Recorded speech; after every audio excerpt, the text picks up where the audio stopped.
Hola amigos de Primum Gradus, antes de empezar a escuchar este audio, pues tengo que hacer una fe de ratas. Veréis, he tenido un lapsus y cada vez que nombraba a la reina de Inglaterra de la época la nombraba como Isabel. Era la reina Victoria, o sea, cada vez que oigáis reina Isabel de Inglaterra o de Gran Bretaña, es reina Victoria. Recomponer el audio por esto era muy costoso, así que prefiero hacer esto al principio. Bueno, ya está, sirva este de aviso.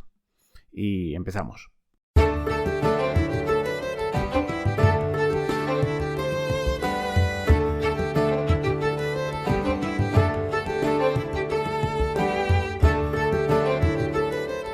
Bienvenidos a Primum Gradus, tu podcast de historia y humanidades en general. Os habla Ricardo Silvestre. Os recuerdo que el Twitter específico del programa es @primumgradus. Estamos en iVoox, estamos en Spotify, en la radiodelahistoria.com. Bueno, en todos esos sitios donde podéis encontrarme y muchos más. Si ponéis en Google seguro que encontraréis más sitios donde aparece Primum Gradus. Y hoy toca continuar la historia de Rusia, que hacía tiempo que tenía así, bueno, por azares de la vida no había podido reemprenderla. Y vamos a hablar de Alejandro II de Rusia, el zar reformista. Y empezaremos hablando de cómo se llamaba, cuál era su nombre de nacimiento, como siempre hacemos, siempre es muy largo. Alejandro Nikolayevich Romanov, zar de Rusia, gran duque de Finlandia, para regocijo de los finlandeses, y rey de Polonia. Esto a los polacos no le hacía tanta gracia. Ya veremos el porqué. Nació el 29 de abril de 1818 y murió el 13 de marzo de 1881, es decir, con 62 años. Sus padres fueron Nicolás I y Carlota de Prusia. Bueno, Carlota de Prusia cuando nació, pero cuando llegó a Rusia pues se cambió el nombre como siempre y pasó por la pila bautismal y se hizo de la Iglesia Ortodoxa. Y allí acabó como Alejandra Fyodorovna. Fue coronado el 7 de septiembre de 1856, por lo tanto fue zarevich, es decir, heredero, durante 36 años. Subió al trono inmediatamente después de la muerte de su padre y recibió una herencia complicada. La guerra de Crimea, que estaba ya en sus últimos compases. La guerra de Crimea enfrentaba al Imperio ruso y al Reino de Grecia contra el Imperio otomano y unos aliados que le habían salido así como de bote pronto. Francia, el Reino Unido y el Reino de Cerdeña. El rey, este estaba ahí de comparsa, ¿eh? ¿Y por qué se habían unido Francia y el Reino Unido contra Rusia, que les llamaba a defender a Turquía? Pues sencillamente que temían el expansionismo ruso. La cuestión es que cuando Alejandro llegó a la corona, pues ya la guerra ya prácticamente estaba para acabarse. Después de la pérdida de Sebastopol, pues ya aquello se dio por finiquitado y se firmó el Tratado de París de 1856, el Tratado de Paz. Pero antes vamos a hacer una breve explicación de los antecedentes de la Guerra de Crimea. Y digamos que desde finales del siglo XVII el Imperio Otomano se encontraba en decadencia, estaba en una pendiente cuesta abajo. Por el siglo XIX ya se le conocía como el enfermo de Europa. Rusia le había arrebatado los territorios al norte del Mar Negro, y entre ellos estaba Crimea. Y además se había erigido Rusia en defensora de los ortodoxos bajo el yugo otomano. En los Balcanes hay mucha población ortodoxa y además eslava. Se unía el hecho religioso con el paneslavismo. Y eso era una manera de inmiscuirse. ¡Ey, que estos son de los míos y me los tienes que cuidar! Y era la excusa perfecta para inmiscuirse en la política del Imperio Otomano, cosa que a Turquía no le hacía ninguna gracia. Bueno, el Reino Unido y Francia temían que el Imperio Otomano acabase siendo, pues eso, un vasallo de Rusia, a base de estas injerencias. Y ahí habían otros temas así colaterales como Tierra Santa, entonces en manos de los otomanos, pero en la cual todo el mundo tenía intereses, también los rusos. Y luego estaban los territorios del Danubio y el Cáucaso, que los rusos veían como su área de expansión, pero claro, eso podía romper el equilibrio en Centro Europa. Además, Francia y Gran Bretaña podían manejar perfectamente a una Turquía débil y sacar partido. Hay que recordar que cuando se da esta guerra, en Francia estaba Napoleón III y en Inglaterra, como casi siempre, en Gran Bretaña mejor dicho, como casi siempre durante el siglo XIX, pues estaba la sempiterna reina Isabel. pero aquí lo que distinguía estaba el tal Lord Palmerston como primer ministro. Bueno, pues como decía, tras la caída de Sebastopol llegó el Tratado de París de 1856. Y lo digo de París de 1856 porque hay otros tratados de París también de paz. París parece ser que es una ciudad propicia para firmar tratados de paz. Sin ir más lejos, el Tratado de París... Bueno, en París se firmó el Tratado de Paz entre España y Estados Unidos por aquello de la guerra de Cuba y Filipinas y todo aquello. Bueno, ¿cuáles son las consecuencias de este Tratado de Paz? Vamos a ver lo que le afecta a Rusia. Pues mira, pierde los territorios de la desembocadura del Danubio. Se crea una comisión central para la navegación por el Danubio. El control de los ríos era muy importante, eran como las arterias comerciales de Europa, los grandes ríos navegables. Rusia tiene que renunciar a sus pretensiones de proteger a los ortodoxos del Imperio Otomano. Luego las retomará. O sea, que no metas tus narices en la política interna de los otomanos, le vinieron a decir. Además, pierde su ascendiente sobre Valaquia, Moldavia y Suabia. Todos estos pequeños paisillos que hay por ahí. Moldavia todavía sigue siendo una especie de país entre Rumanía y Ucrania. Bueno, en fin. Todos estos pequeños territorios, pues que ya Rusia los tenía prácticamente en sus manos, pues los tiene que abrir el puño. Bueno, ya hemos visto cómo fue el estreno del zar, no muy halagüeño. Pero volvamos hacia atrás y hablemos de la infancia y juventud de Alejandro. Hacemos un flashback o flash forward, o no me acuerdo cómo se llama. Bueno, un flashback, esto es un flashback. Flash forward es hacia adelante. Bueno. Su padre, vamos a hablar de su padre, porque todo niño tiene un padre, pues era Nicolás I. Ya le hemos dedicado ya un podcast, pero vamos a recordar algunos trazos. Que pasó la historia como un zar severo y poco dado a la liberalidad, de tal manera que tenía, entre otros sobrenombres, el de Palkin. Ese era más bien de cara a los rusos. Palkin significa palo, porque era un tipo duro. De cara a Europa pasó como el gendarme de Europa. Por eso, porque tenía un instinto contrarrevolucionario, aplastaba cualquier revolución que se presentase. Ese era su afán. Era un tipo ultraconservador. Bueno, Alejandro hasta los 6 años creció bajo la tutela de su madre y las niñeras de palacio, como era habitual. Pero cuando llegó a los 6 años, pues se lo encomendaron al general Merder. Y bueno, pues le empezó a instruir pues en la severidad de la vida militar. El chico parece que le gustaban los desfiles, pero no tenía mucho espíritu militar. Pronto, cuando fue creciendo, fue perdiendo ese gustillo por los desfiles y por los uniformes. Y además, en su adolescencia, pues apareció un tutor o un mentor o un educador especial, Vasily Zhukovsky, que muchos dicen que fue una gran influencia en sus futuras reformas liberales. Este tal Zhukovsky era un escritor romántico de ideas ilustradas y un un héroe de la lucha contra Napoleón. Bueno, era un patriota. Bueno, dicho esto, también hay que decir que la educación, pues fue la típica de los grandes zares y de los grandes reyes de la época. Pues nociones de todo, sin especializarse en nada y sobre todo lenguas. Él sabía 5 lenguas europeas. Había que saber moverse por el mundo de las cancillerías de Europa. Decían que decían que este niño carece de carácter y es muy sentimental, era melancólico. Mientras que su padre era todo lo contrario, severo, fuerte. Decía, ¿qué va a ser de él cuando llegue a zar? Y no sé. Bueno, no lo tenían muy claro. Pero el chico fue creciendo. Y llegó la hora de pensar en el matrimonio. Así que, en 1838, el zarevich Alejandro se da un garbeillo por Europa. Se la recorre de arriba abajo, al menos los países que él creía interesantes o los que le habían dicho que eran interesantes. Se trataba de ojear futuras esposas. Por ahí he leído en algún sitio pues que le echó los tejos a la mismísima Isabel de Inglaterra, pero bueno, no sé, solo lo he oído en un autor. Pero la cuestión es que él de la que se enamoró fue de una casi niña, de María de Hesse-Darmstadt, una chica de 14 años. Él tenía 20.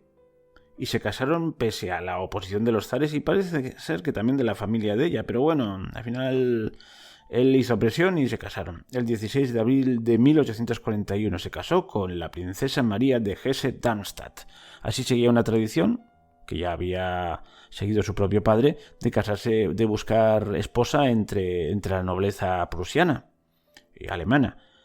Era la pequeña de las hijas de la duquesa de Hesse-Darmstadt. Espero que lo diga bien.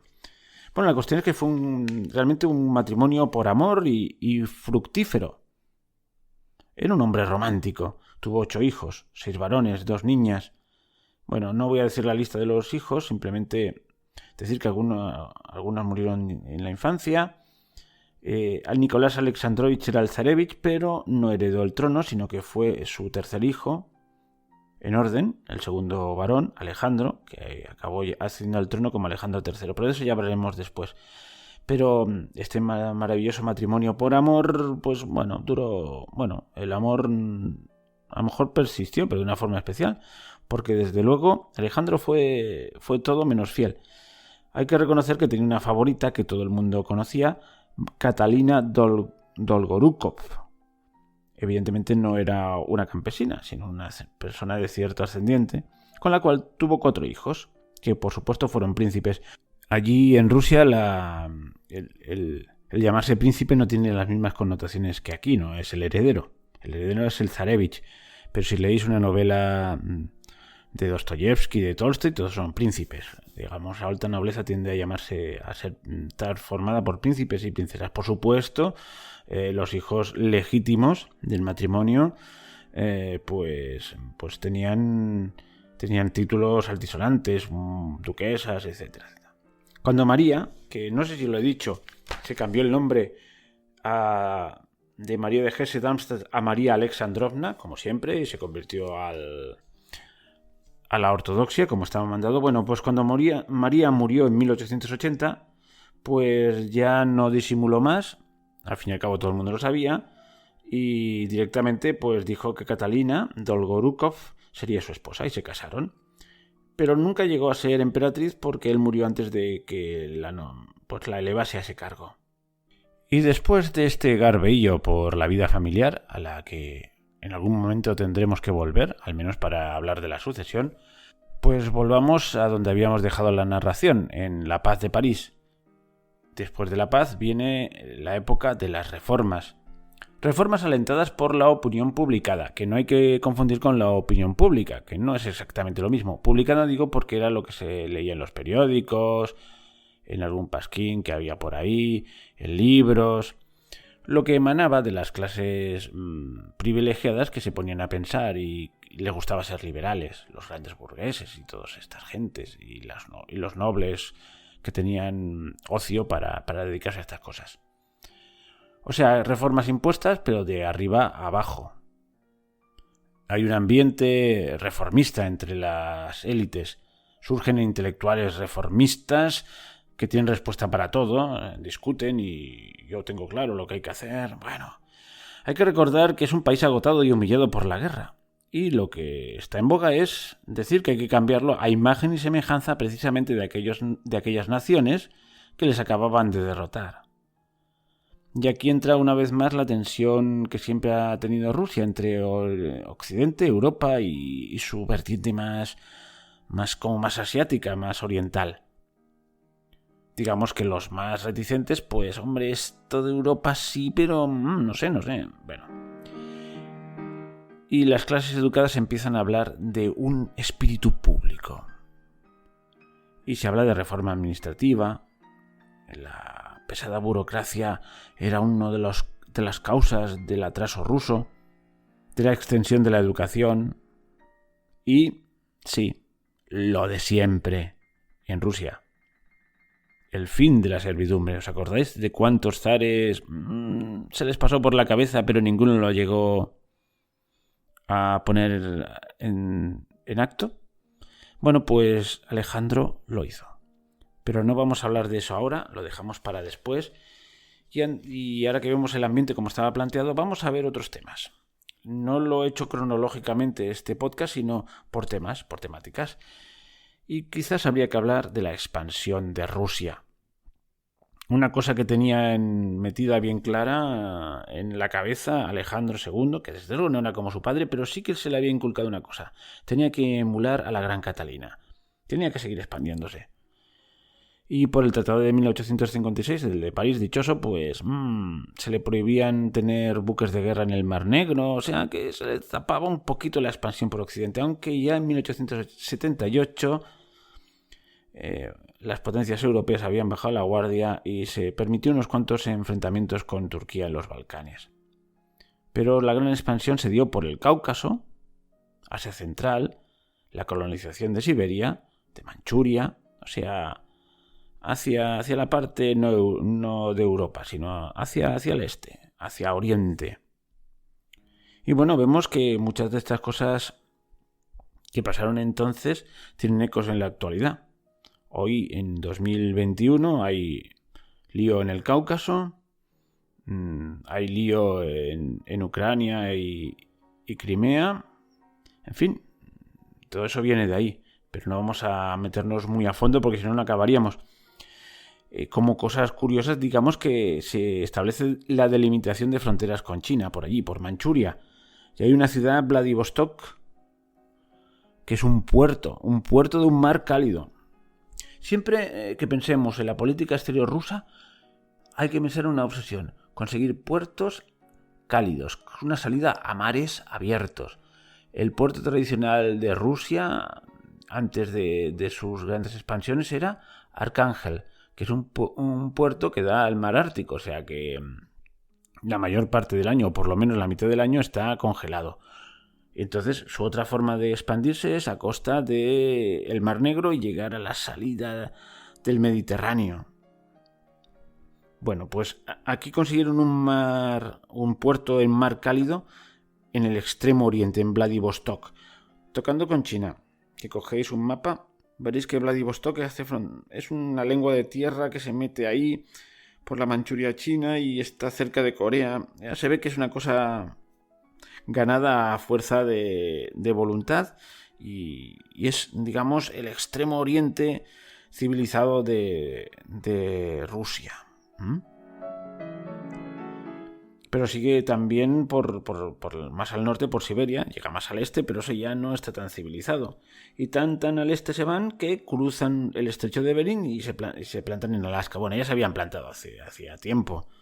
Y ahí había empezado una colonización de cosacos y de otra gente que llevaban ahí para colonizar. Los cosacos siempre son la avanzadilla que llevaban a colonizar las tierras más extremas. Pero ¿qué ocurre? Que en un momento dado se plantean de que hay tierras que están demasiado alejadas. El gran problema de Rusia siempre ha sido demográfico. Grandes extensiones de tierra y una población no lo suficientemente grande como para controlarlas. Aún hoy en día, esa parte del extremo oriente ruso, que linda con China, tiene un grave problema demográfico con densidades de menos de un habitante por kilómetro cuadrado. Y abajo al sur tiene pues China, que en fin, que tiene una gran población. Esto siempre crea una cierta tensión, ¿eh? Bueno, la cuestión es que decidieron que había un territorio, las Islas Kuriles, que les quedaba muy lejos y se la cambiaron a Japón por Sajalín, que les quedaba más cerquita de casa. O sea, la cuestión es, vamos a asegurar territorios que podamos dominar, porque esto ya se nos está yendo de las manos. Y luego estaba Alaska. Alaska estaba, pues eso, en América, pero claro, aquello, ostras, esto, al fin y al cabo, ¿con qué lindaba Alaska? Pues lindaba con el Imperio Británico, con Canadá. Si un día nos vienen mal dadas, esto no lo podremos defender. Así que optan por vendérselo a los Estados Unidos en 1867. Le venden 1,5 millones de kilómetros cuadrados por unos millones de dólares. Bueno, un territorio que ellos no podían defender, pues al menos le sacamos algo de rendimiento vendiéndolo y evitamos que se lo queden otros a la fuerza. Hemos hablado de la expansión de Rusia y habría que hablar también de su tensión, de la tensión del poder central ruso con los movimientos nacionales de Polonia, de Ucrania, de Lituania, de Bielorrusia, de Livonia. que tienen su punto álgido en el levantamiento de enero, que va de 1863 al 64. 18 meses de guerra en Polonia hasta que sofocan la algarada. Hay miles de ejecuciones y miles de deportados a Siberia. Cualquier persona es buena para poblar Siberia. Es que es un territorio inmenso. Hemos oído hablar muchas veces de la conquista del oeste. Por lo de Siberia es mucho más extenso y mucho más difícil y aún no está conseguido del todo. O sea, imaginaos. Bueno, pues los antiguos territorios de la Confederación Polaco-Lituania pues sufrieron las consecuencias de este levantamiento y fueron excluidas de las reformas liberales. Se persiguió el polaco, se limitó su uso, pero vamos, no solo el polaco, sino otras lenguas de otras nacionalidades díscolas, como como los lituanos. Y atención, antes, al principio, he dicho que rey de Polonia, a pesar de los polacos, que ya se ve que no tenían muchas ganas de que reinase sobre ellos el zar, y gran duque de Finlandia con la aquiescencia de los finlandeses. Y es que Finlandia es una nacionalidad que fue tratada con guante blanco. En 1863 se restablece la dieta finlandesa. Se le concede más autonomía, la dieta es el parlamento, se le concede más autonomía y hasta moneda propia, el marco finlandés. Y esto provoca el aumento de la inversión extranjera. Es un territorio dentro del Imperio ruso como un poco exento de otras tiranteces. No hay servidumbre, hay una moneda propia, todo propicia el desarrollo económico. Así es conocido Alejandro como el buen zar. ¿Y por qué hizo esto con Finlandia? Pues quizás por premio a la lealtad que mostraron los finlandeses en la guerra de Crimea y también ante la rebelión polaca, y también, como no, para debilitar los lazos que aún le unían con Suecia, su anterior país protector. De hecho, el sueco era el idioma oficial. Pues bien, el zar eleva al finés a la misma categoría. Y ahora que ya hemos visto la expansión exterior, sus tensiones con las nacionalidades, pues habría que hablar de las grandes reformas. Y cómo no, la primera reforma es la emancipación de los campesinos. En un discurso que hizo a la nobleza de Moscú en 1856 llegó a decirles: es preferible abolir la servidumbre desde arriba que esperar a que comience a abolirse desde abajo. Y ya estaba como anunciando lo que tenía en mente. Pero claro, a lo mejor aquellos nobles pensaban, ya eres el cuarto o el quinto que lo dice, pero ninguno lo hace. En fin, ¿por qué? Porque tenía muchos problemas el asunto, porque la base económica de las clases pudientes, que eran las que apoyaban al zar, estaba basada en la tierra y en la posesión de mano de obra servil. Así que no podía ir contra su principal apoyo. Pero sin embargo es cierto que se iban sucediendo cada vez con más frecuencias las rebeliones de campesinos, porque su situación era insostenible. Estaban sujetos a todo tipo de abusos por parte de sus dueños. De hecho, las tierras se vendían con las personas, en fin. Era una cosa bastante denigrante. No era tanto la dependencia económica como que también era enorme, como como su denigración como personas. Eran tratados como cosas. Así que el 20 de febrero de 1861 llega el decreto emancipador. Así que oficialmente ya los campesinos eran hombres libres. Pero claro, ¿y la tierra? Pues nada, les dio tierras. El zar les proveyó de tierras que había sacado de los nobles, a los cuales indemnizó generosamente y desde luego no les dio todas las tierras a los campesinos y no siempre las mejores. Y para recuperar dinero y poder pagar las indemnizaciones y tener unos impuestos, asegurarse unos impuestos, es decir, asegurar una remesa de ingresos para el Estado, pues estas tierras fueron gravadas con un impuesto de por vida para los campesinos.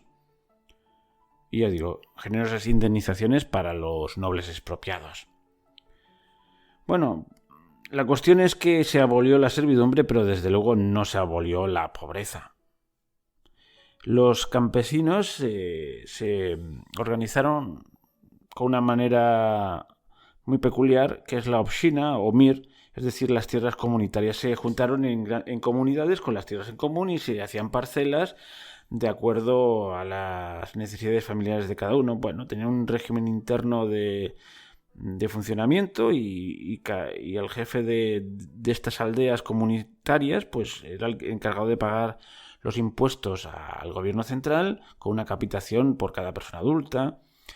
En fin, fue un avance en lo social, pero desde luego no se acabó con la pobreza. Y digo que fue un avance en lo social porque esto ya dio pie a que los campesinos tuviesen al menos el derecho a moverse, otra cosa es que lo hiciesen libremente, antes no, antes estaban sujetos a la tierra, y dio pie también a que se empezasen a crear en el marco de estas aldeas comunitarias, las obshinas, pues escuelas rurales. O sea, empezó un proceso de alfabetización de los campesinos, muy tímido al principio.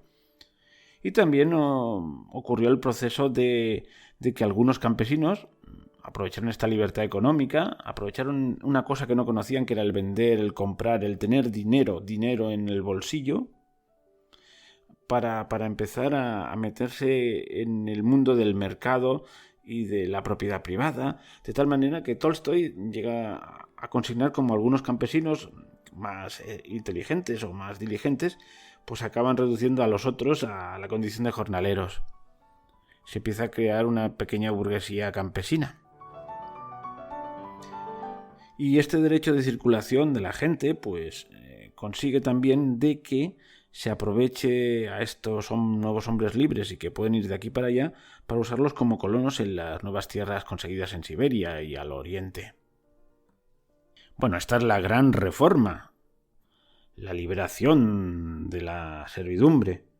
Pero hay más.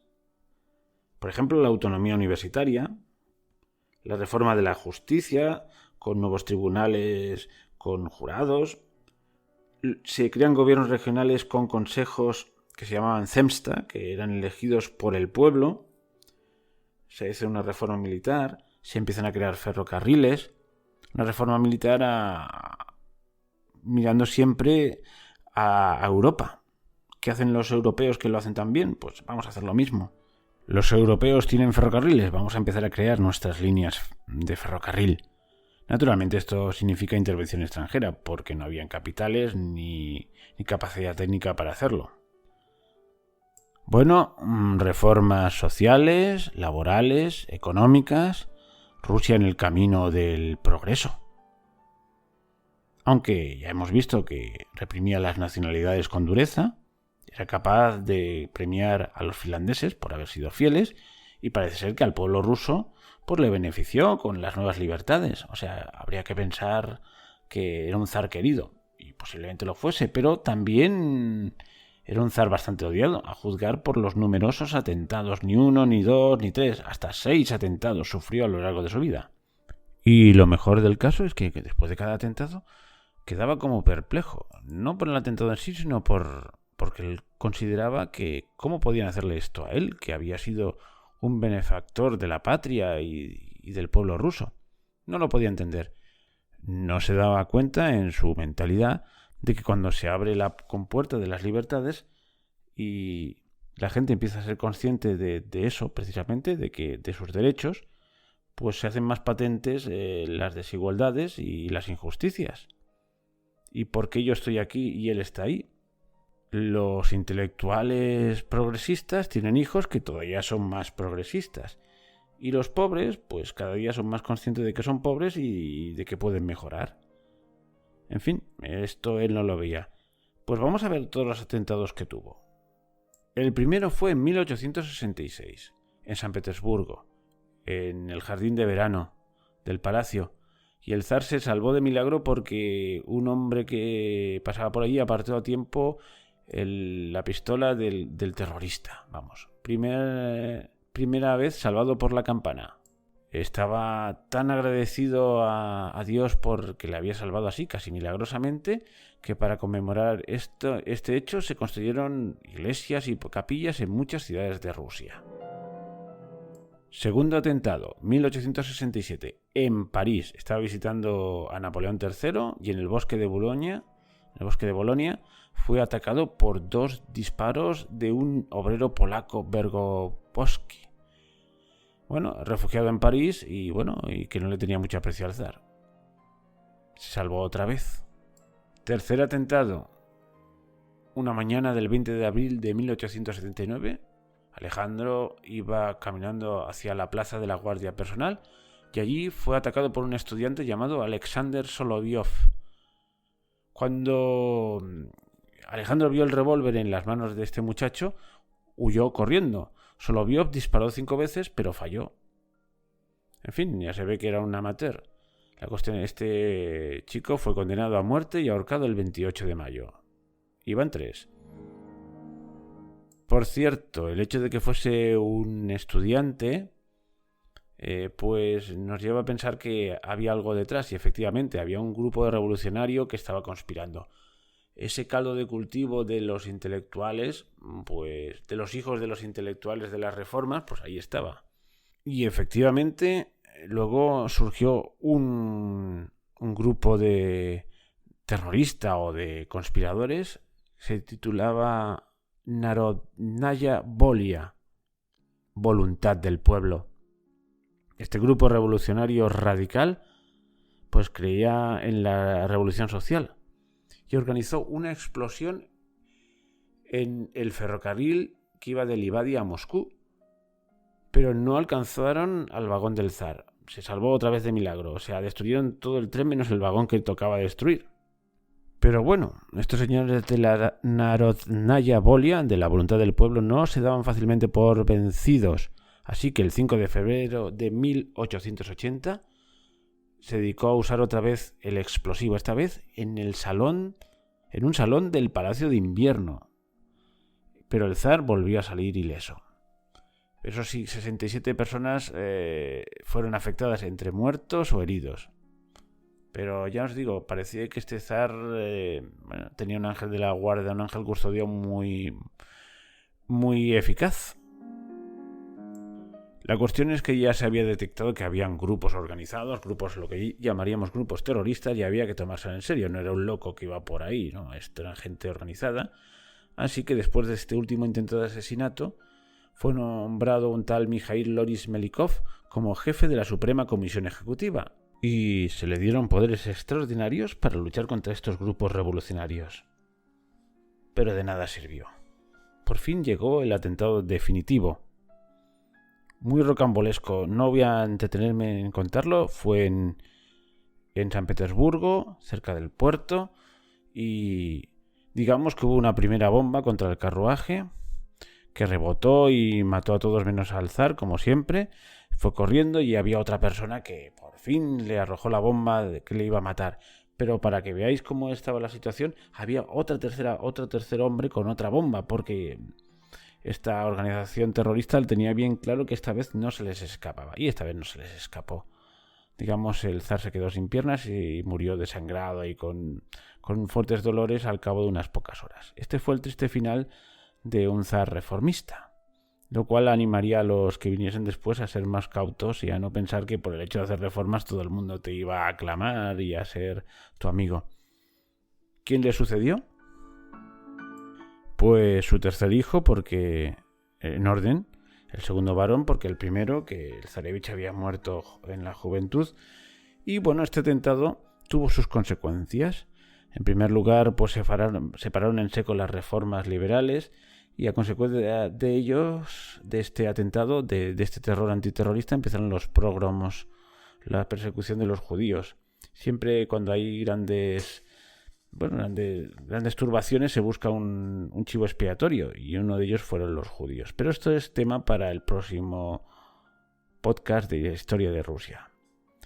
Bueno, pues hasta aquí ha llegado la historia de Alejandro II, el zar reformista que murió en un atentado. Y si os ha gustado, poned un me gusta y hasta la próxima.